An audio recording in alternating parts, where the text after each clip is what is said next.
Assalamualaikum warahmatullahi wabarakatuh. Bismillahirrahmanirrahim. Alhamdulillahi rabbil alamin.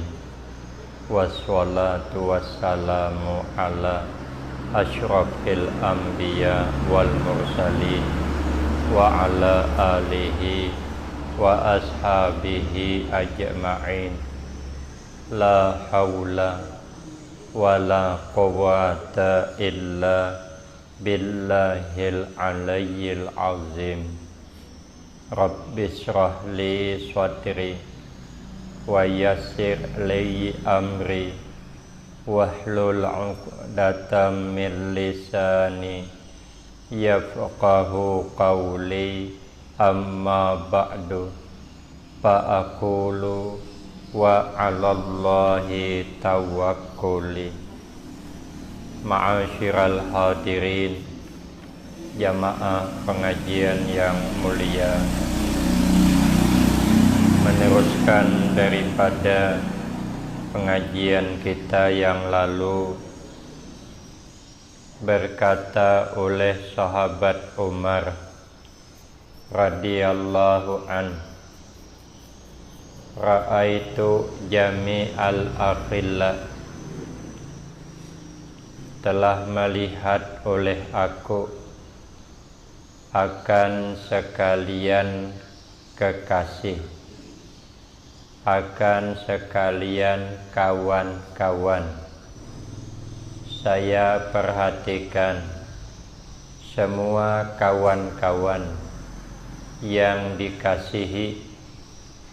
Falam ara khalilan abdala min hifzil lisan, maka tidak menemukan oleh aku, maka tidak ada melihat oleh aku akan kawan yang lebih utama, yang lebih baik daripada memelihara lidah. Kawan yang paling baik adalah memelihara lidah. Berapa banyak orang yang sengsara sebab lidah, maka berdiam daripada berkata yang tidak ada faedahnya, itu lebih baik. Karena kata Nabi, inna aksaran nas zunuban yaumal qiyamati aksaruhum kalaman fima la ya'ni. Kebanyakan manusia nanti yang disiksa pada hari kiamat karena kebanyakan bercakap yang tidak ada faedahnya. Maka itu kata Nabi Sulaiman alaihissalam, iza kanal kalam min fiddatin kana sukut min zahabin. Apabila bercakap baik itu nilainya perak, tapi menahan diri jangan sampai bercakap yang tidak baik itu nilainya emas. Mana mahalnya perak dengan emas? Jauh mahal emas. Padahal bercakap itu lelah, mulut lelah bercakap, tapi pahalanya cuma sedikit. Sementara berdiam itu tidak melelahkan, tapi pahalanya lebih banyak daripada bercakap baik. Lebih baik berdiam, tidak bercakap yang tidak baik. Maka itu pas lisanak antakula annal bala muakkalun bil mantik. Peliharalah lidah kalau hendak bercakap, karena bala selalu datang tersalah cakap. Ini ada kisah dua sesepuh, dua orang hebat, yang satu dari Basrah, yang satu dari kota Kufah. Sama-sama orang hebat. Yang dari negeri Basrah hebat orangnya, yang dari Kufah hebat. Cuman saya lupa yang mana duluan jadi imam. Nah, sekalinya yang satu jadi imam sembahyang, rupanya gugup membaca ayat, gugup membaca Fatihah selesai, terus membaca ayat pula. Begitu membaca ayat gugup rupanya. Begitu gugup, sudah habis sembahyang, yang satu negeri bilang gugup, katanya gugup. Ya, ulama Kufah gugup sembahyang. Bercakap itu cuma kalinya, berikutnya gantian pula jadi imam. Sekalinya temandak membaca surah, bukan gugup lagi, temandak, hilang, bacaan itu hilang. Nah, jadi kata yang satu negeri bilang, pas lisanak antakula, peliharalah lidahmu kalau hendak bercakap, karena bala itu datang sebab salah cakap. Tadi kau bilang kami gugup, ini bukan gugup lagi, lupa ayatnya, jadi ingat lagi. Sebab apa? Sebab tersalah cakap. Jadi orang hebat itu sedikit saja tersalah langsung ditegur. Kita ini kada lagi, karena kamu banyakkan salahnya, jadi kada ditegur lagi. Kampung kami pernah ada guru datang dari Tungkal. Kan dulu orang kalau pergi ceramah, paginya acaranya besok, patang dijemput dah bepumpung. Kampung kami itu patang dijemput bepumpung, karena kalau pagi dan bisa masuk pumpung harus subuh. Jadi malam nanti baca ceramah, patang baru diantar. Malam tuh ada kegiatan kumpulan di kampung dah, karena guru tuh ada di rumah tuh, berkumpul nang tuha-tuha yang biasa jadi imam, yang biasa jadi bilal, minta periksakan bacaan Fatihah. Nah, masing-masing lah yang biasa jadi imam maju baca Fatihah. Ada aja sangkutnya, dibilang oleh guru begini bacaannya begini. Ada satu membaca Fatihah kada ditegur lagi, biarkan guru itu sampai habis. Senang dia, kata guru, kenapa bacaanmu kada kutagur, hampir semuanya salah. Jadi bisa lagi nagur, apa yang ditagur barang do rakai deh. Nah, tidak bisa dibaikkan lagi, kebanyakan salah. Bapaknya orang sedikit salah, karena tegur, nang banyak banget berdaya lagi. Cuman nagur, suruh ngaji semula lah pula, belajar dari nol pula. Nah, jadi cakap tersalah langsung dapat teguran. Maka itu kita jaga lidah, jangan sampai menyakiti hati orang. Kata Nabi, abdalul mu'minin islaman man salimal muslimuna min lisanihi wa yadihi. Sepaling abdal orang mukmin Islamnya yang apabila orang lain selamat dari salah cakapnya, salah lidahnya, dan salah perbuatannya. Itulah orang mukmin yang Islamnya sempurna, selalu berhati-hati menjaga cakap. Saya ingat ayah bilang sama saya, kata ayah, kalau kau ceramah jangan suka menyinggung orang. Kiai saya bilang begitu juga, jangan kasar, jangan. Nah, kenapa? Karena memelihara lidah itulah kawan yang paling baik sudah, kekasih yang paling baik. Kalau kita hendak berkawan dengan orang, jaga lidah. Kalau kita hendak dikasihi orang, jaga lidah. Yang kedua, kata sahabat Umar, wa ra'aitu jami'al libas falam ara libasan abdala minal wara. Saya mencari-cari, kata beliau, saya melihat akan sekalian pakaian, maka saya tidak menemukan pakaian yang lebih utama daripada wara. Pakaian yang paling bagus itu adalah wara. Wara itu tarkul subhat, tarku kulli subhatin, meninggalkan tiap-tiap perkara yang subhat. Jadi apa yang subhat ditinggalkan, dipelihara, dijaga. Mana yang subhat? Subhat itu kalau nurut fikih berat kepada halal, tapi kalau nurut tasawuf dia tidak mau, berat ke haram dia. Mana subhat? Umpama saya tadi bawa tasbih saya ketinggalan, cuman saya sembahyangnya di ujung sana.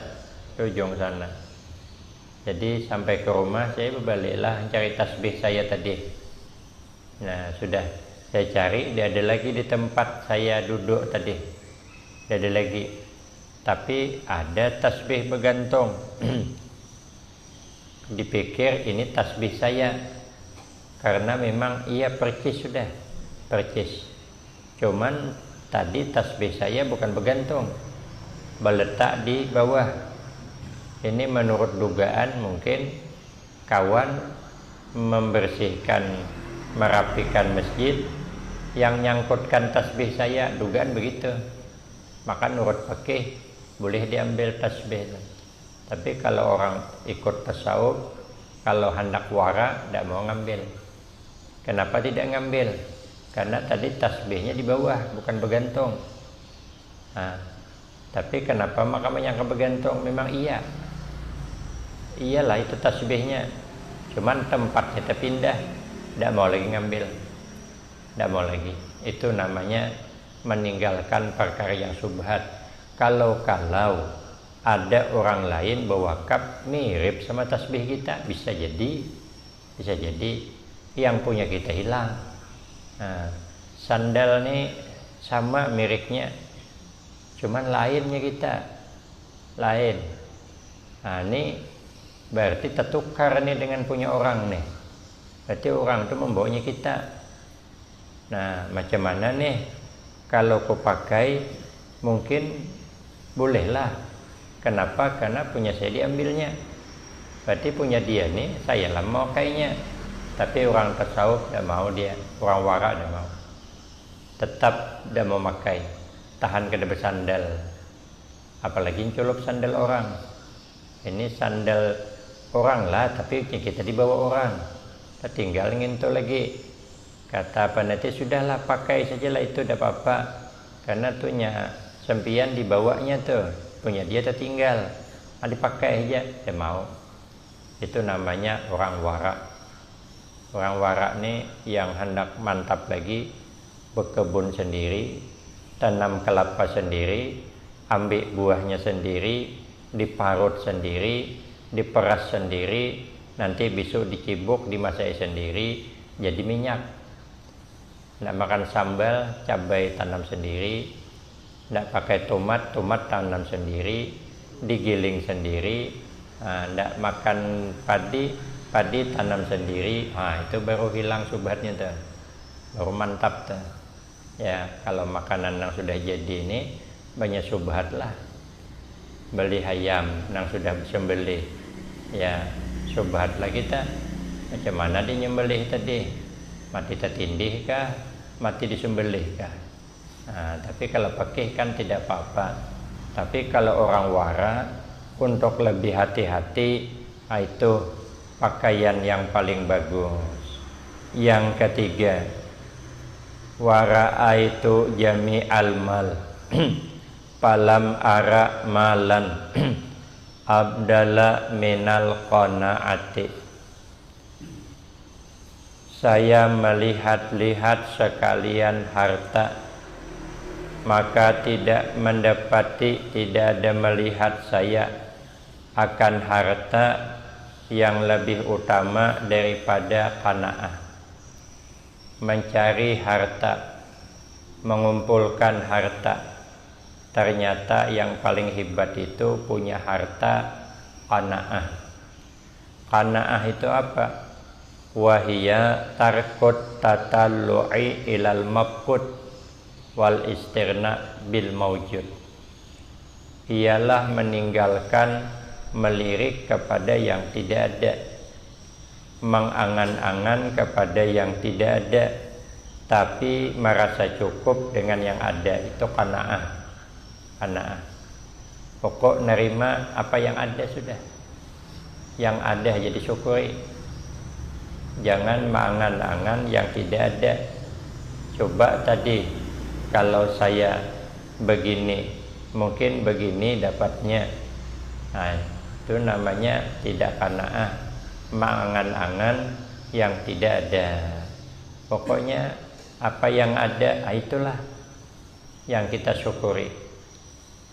Di zaman Bani Israel, Allah wahyukan kepada nabinya bahwasanya hambaku itu, kata Allah, wajib bersyukur sekalipun aku beri padi yang hampa. Lalu nabinya Bani Israel mengatakan kepada Allah, ya Rabb, kalau engkau kasih padi yang berisi, walau tidak banyak, wajar bersyukur karena bisa dimakan. Tapi kalau dikasih padi hampa yang tidak ada isinya, macam mana kami mau bersyukur? Padi hampa itu tidak bisa dimakan, dimasak tidak bisa, diapai. Untuk apa bersyukur? Kata Allah, dia wajib bersyukur karena saya masih memandangnya. Nah, berarti kan walaupun padi hampa yang dikasih, berarti Allah masih ingat kepada dia. Kalau tidak ada sama sekali. Jadi apa yang diberi Allah, sedikitkah banyakkah, tersenyum hati kita, ya wajib bersyukur. Allah masih ingat kita.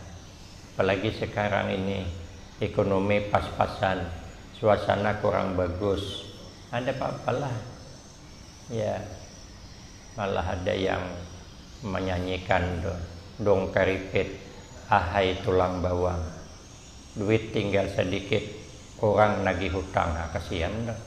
Biarlah, ada apa-apalah. Apa yang ada aja dinikmati. Apa yang ada itu namanya qanaah.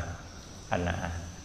Maka sering dibilang kucing itu qanaah luar biasa. Tuannya makan daging ikan, kucing nunggu kucing. Begitu habis makan daging ikan, tulangnya itu dilempar ke tepi, dikejarnya oleh kucing tuh, dikejarnya, dimakannya tulang ikan tuh. Maka tulang ikan senangin pulang tuh yang karas tuh, itu dimakannya. Bersyukur kucing tuh, dikasih tulang ikan tuh bersyukur dia karena tuannya masih ingat dengan dia. Kalau kan diingat, timbainya ke tanah. Karena diingat maka dikasihnya, panggilnya pula tuh kucing, cing cing cing cing, tup ditimbainya. Padahal mana dagingnya tulang, cuman kucing tuh berlari dia, tertumbuh-tumbuh dia lari mengejar tulang tuh. Dimakannya, dinikmatinya, tidak ada protes kucing. Padahal tulang tuh nyaman siapa? Mana nyaman tulang?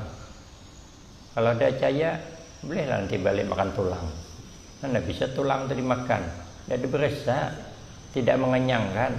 Tapi kucing dia terima kasih, habis tulang itu dimakannya oleh kucing itu. Tidak ada lagi ditinggalnya. Berterima kasih kucing itu dia dengan tuannya. Nah, kita hidup nih harus punya sifat qanaah, menerima apa yang ada. Itu adalah harta yang paling berharga. Kemudian wara'aitu jami al-birri falam ara birran abdal minan nashiyati. Kata beliau, saya melihat akan sekalian kebaikan, saya lihat-lihat akan sekalian kebaikan itu, tapi tidak mendapatkan saya akan kebaikan itu yang lebih utama daripada nasihat. Nasihat itulah yang paling baik. Hiya asidqu fil amal. Artinya nasihat yang baik, yang bangsa nasihat itu ialah berlaku benar di dalam beramal. Apa saja amal yang kita lakukan harus benar tujuannya, benar niatnya. Kalau benar amalnya, benar tujuan beramal, itulah sekalian kebaikan. Kebaikan apapun yang kita lakukan, kalau tidak benar tujuan beramal, maka amal itu akan hilang. Ibarat buih di lautan, habis hilang seketika. Nah, kalau tidak ada kebaikan di dalam beramal, maka itu beramal harus benar segala-galanya, benar amalnya, benar tujuan beramal, yaitu ikhlas. Makanya ada sahabat yang berdoa kepada Allah, dullani ala tariqis shadiqin waj'alni min ibadikas sholihin. Ya Allah, tunjuki kami jalannya orang-orang yang benar. Kalau beramal benar, tujuannya benar, dan jadikan kami orang-orang yang ikhlas. Itu Imam Ahmad bin Hanbal berdoa. Jadi Imam Ahmad bin Hanbal berdoa, dullani ala tariqis shadiqin waj'alni min ibadikal mukhlisin. Terjawab. Imam Ahmad bin Hanbal ini pernah dipenjara karena disuruh mengakui kitab yang 4 ini termasuk Al-Quran, disuruh mengakui itu baharu. Imam Ahmad bin Hanbal tidak mau, masuk penjara. Tidak salah dipukul, sakit. Imam Syafi'i sakit. Imam Syafi'i ini gurunya daripada Imam Ahmad bin Hanbal. Begitu sakit, disuruh, ada utusan dikirim kepada Imam Ahmad bin Hanbal, sedang di penjara, minta pinjamkan baju jubahnya yang dipakai ketika dipukul di penjara. Dipinjamkan, bawa pulang. Dah bawa pulang, kemudian direndam. Dah direndam, akhirnya dibawa mandi oleh Imam Syafi'i. Alhamdulillah sembuh sakitnya. Bajunya berkeramat. Kenapa? Karena ikhlasnya luar biasa. Tidak salah dimasukkan di penjara, tidak ada mengungkit dada. Ini luar biasa ikhlasnya di dalam beramal. Kemudian wara'aitu jami'al at'imah falam ara ta'aman alazza minas sabri. Kata beliau, aku melihat-lihat sekalian makanan-makanan, maka tidak ada melihat oleh aku akan makanan yang lebih lezat daripada kesabaran. Jadi sabar itulah yang paling lezat sudah. Sabar itu, sabar dari apa? Pertama, habzun nafsi anisukti bil qada, menahan diri daripada jengkel dengan ketentuan Allah. Kita tidak boleh jengkel, tidak boleh marah dengan takdir yang Allah sudah berikan kepada kita. Tidak boleh kita jengkel.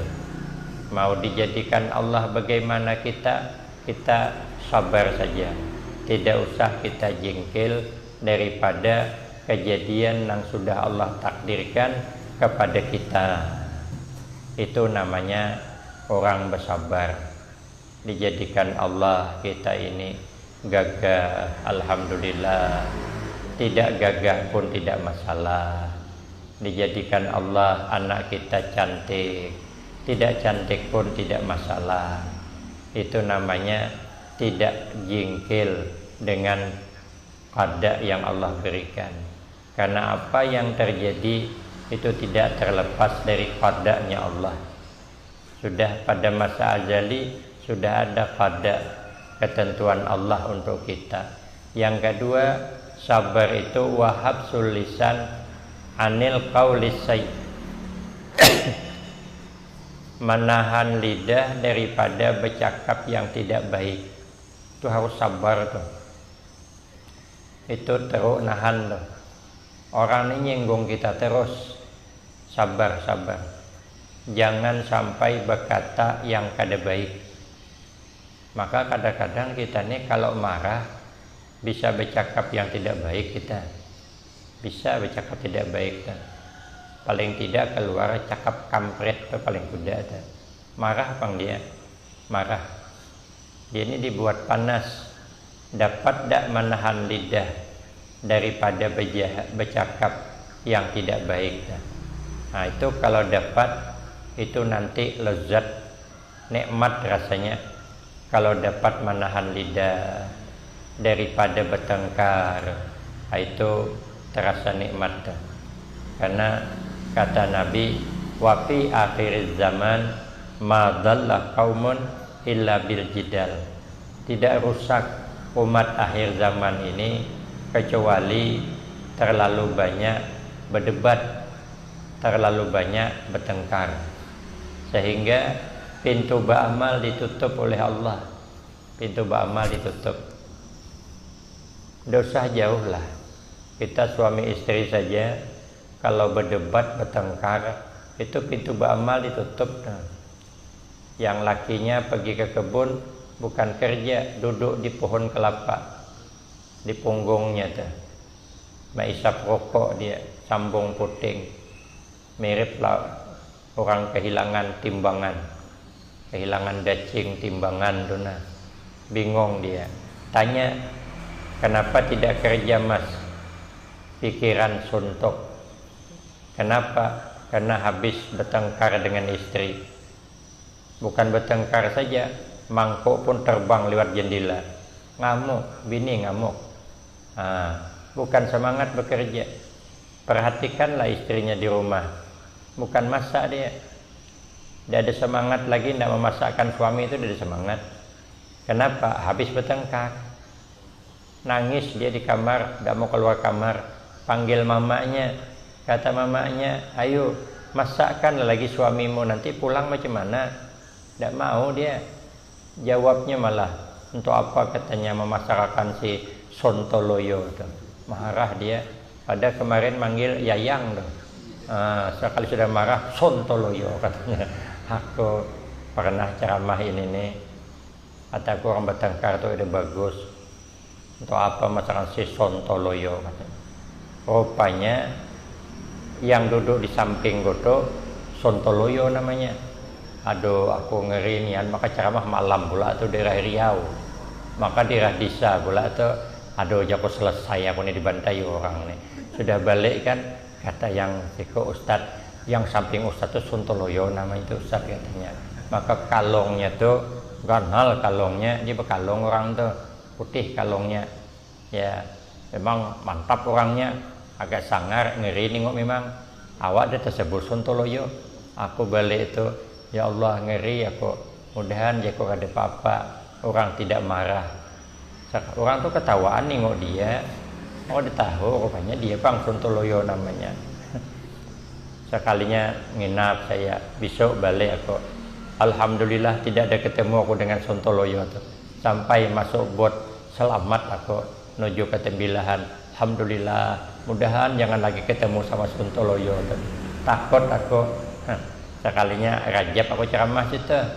Sekalinya sambut Ramadan bulan Sa'ban, ditelepon lagi aku oleh orang kampungnya tuh. Ustaz katanya kami panitia berharap Ustaz nanti datang ke sini lagi, kita mengadakan pengajian sambut Ramadan. Saya bilang ndak, yang lain aja. Saya tidak berani, saya sudah tersebut Sontoloyo, tidak berani aku. Ustaz katanya yang menyuruh nih ialah si Sontoloyo. Aku kataku kalau Sontoloyo yang nyuruh aku maulah. Oh punya bagus tahu nginap di rumahnya aku. Ya Allah baiknya ai ramahnya ai. nama cuma Sontoloyo, orangnya kada Sontoloyo. Ya Allah, ngeri kita. Aku lama deh kada ceramah Sontoloyo lagi, tidak berani, trauma kok tersebut Sontoloyo tadi. Aduh, hai.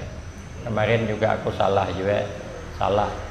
Aku membahas kalimat, kata saya kalau ini tulisannya sama, qadarun. Kalau qadarun itu artinya takdir. Kalau qidrun kuali. Qadarun takdir, qidrun kuali. Kalau qadir laki ijum. Rupanya ada nama qadir laki ijum gitu. Ya Allah, supannya kok ampeh aku. Jadi kadang-kadang kita nih bisa juga tersalah bercakap. Tapi kalau bercakap tidak ada tujuan menyinggung orang, insya Allah ada marah dari orang. Buktinya Sontoloyo tadi ada marah dia. Nah, jadi jaga lidah, jangan tersalah dalam bercakap. Sabar saja. Ini kalau saya ingin menjawab kena dia nih, tapi bersabar aja lah. Daripada nanti berdebat, daripada nanti bertengkar. Orang berakhlak mulia qillatul khilaf. Orangnya tidak suka banyak bertengkar, tidak suka banyak bermusuh. Yang ketiga, sabar wahabsul jawarih, menahan anggota-anggota tubuh kita itu harus bersabar kita, harus bersabar. Kalau kita bersabar daripada melakukan yang dilarang oleh Allah Subhanahu wa taala, baik dengan cakap atau dengan perbuatan, itulah katanya nikmat makanan yang paling nikmat adalah hidup, hendak senantiasa kita bersabar. Maka itu tanda-tanda orang bertakwa itu, kata Imam Al-Qusairi rahimahullah, nang pertama orangnya sidik, artinya selalu benar. Itu tanda-tanda orang bertakwa. Jadi kalau orang bertakwa itu mesti benar, mesti jujur. Kenapa? Karena dia takut. Jadi orang takut itu mesti jujur. Kalau dia takut, ada diceritakan anaknya sekolah SD. Jadi pulang ke rumah, orang tuanya nanya, kata orang tuanya, kau nak tadi pulang di jalan ada tak ketemu jambatan yang tinggi? Kata anaknya, saya tadi ada ketemu jambatan tinggi, banyak lubang-lubangnya karena papannya patahan, maka di bawah pula harus deras, air surut, banyak pula tuh patahan-patahan kayu bekas tongkat yang terdahulu. Pikir abahnya, jujur anak saya, betul sudah apa adanya yang disebut. Tanya lagi yang kedua, rupanya pertama jujur, yang kedua bisa berbohong dia. Tanya yang kedua, apa lagi yang kau lihat di jalan nak? Saya pak, katanya melihat ada anjing besarnya kayak sapi. Itu kan jelas berbual dah. Mana ada anjing kayak sapi?